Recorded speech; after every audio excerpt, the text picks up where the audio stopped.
Si vous envisagez de créer votre propre garage auto, une des formules qui s'offre à vous, c'est de le monter en tant qu'indépendant.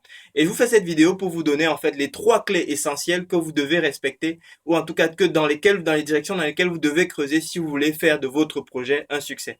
Alors, la première clé, c'est la suivante, c'est que si vous montez votre garage indépendant, ce qu'on appelle un MRA, mécanicien réparateur auto, eh bien, il faut absolument trouver un point de spécialisation. C'est-à-dire que si vous êtes, alors, vous allez être généraliste au départ, vous allez vraiment travailler pour tout ce qui peut vous payer, mais et il faut que vous arriviez à trouver quel est votre point fort. Est-ce qu'il y a un type de réparation sur lequel vous êtes vraiment efficace? Je vais vous prendre un exemple.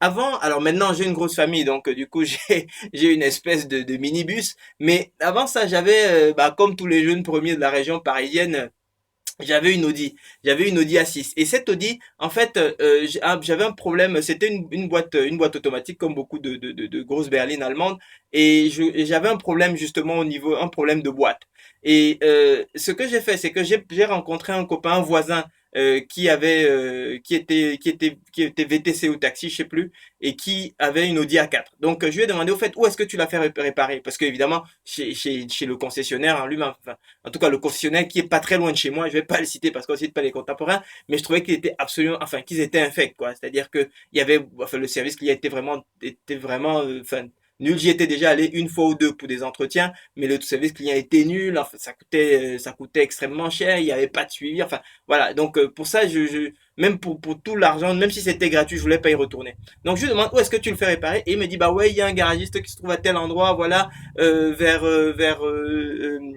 enfin moi j'habite à Meudon donc il y a un hôpital qui s'appelle l'hôpital militaire Percy donc et il est pas loin il est derrière etc et donc je me suis cassé les pieds à aller là-bas et pourquoi est-ce que je suis allé là-bas parce que c'était un spécialiste vous voyez parce que il m'a dit ah oui les boîtes de vitesse allemandes lui il connaît et parce que c'était un spécialiste et c'est véritablement un élément que vous devez chercher si vous voulez vous mettre en garagiste indépendant. Pourquoi? Parce que vous voyez les grosses enseignes entre les concessionnaires, les agents de marque et les grosses enseignes nationales, voilà, tous ces gens-là ont des gros noms qui vont rassurer le client. Donc, si vous n'avez pas un élément de spécialité qui va faire que le bouche à oreille court autour de votre établissement, eh bien, pour quelle raison est-ce que les gens vont venir vous voir? Vous voyez? Et donc, c'est la raison pour laquelle votre activité ne va pas pouvoir se développer correctement. Donc, vraiment la première chose que vous devez absolument faire, c'est trouver un élément de spécialité parce que c'est ça qui va pouvoir déclencher le bouche à oreille autour de votre activité.